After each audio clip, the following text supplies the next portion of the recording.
Аккуратное вождение и благоприятные погодные условия – вот что сводит на нет угрозу ДТП. Ни то, ни другое от пожарных не зависит, но работать с последствиями именно им. Обильный снегопад не только снижает видимость на дорогах, но и мешает устранять дорожно-транспортные происшествия. Тогда же возникают новые проблемы – снежные завалы на подъезде к месту ЧС и угроза замерзания для пострадавших. Когда каждая минута на счету, все службы должны как никогда слаженно отработать свои действия. По легенде, произошло столкновение большегруза и легкового автомобиля. Большегруз перекрыл движение, и силы и средства будут направлены на ликвидацию данной чрезвычайной ситуации.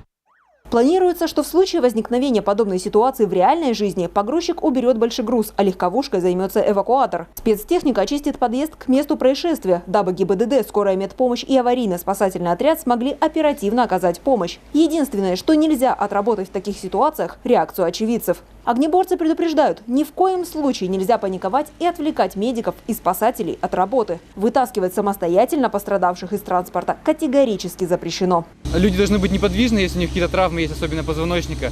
То есть местные жители просто могут начинать дергать, вытаскивать из машины, что противопоказано при травмах, ну и при ДТП вообще всем.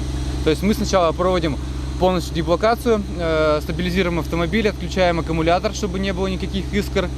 Потом накладываем шейные корсеты на всех, кто находится в автомобилях, чтобы не было повреждения шейных отделов позвоночника, самые серьезные травмы.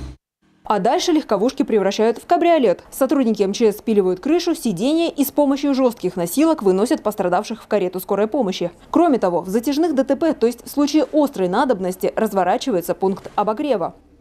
В пункт обогрева, входит у нас полевая кухня, в которой есть два способа обогрева – на дровах или газ.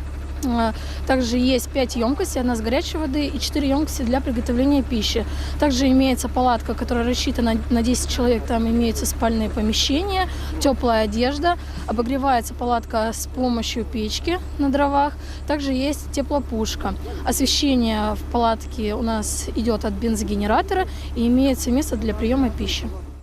Заместитель начальника службы пожаротушения Евгений Подласов оценивает работу спасателей в этот раз на удовлетворительно. Собственно, выше быть не может. Все ведомства проявили высокую оперативность и отличное сотрудничество. Это значит, что и в реальной ситуации помощь придет так же скоро. Но все же экстренные службы призывают горожан быть более внимательными на дорогах, чтобы все нештатные ситуации случались только по заранее написанному сценарию на учениях. Мария Кацова, Олег Белькеев, телеканал Юрган, Ухта.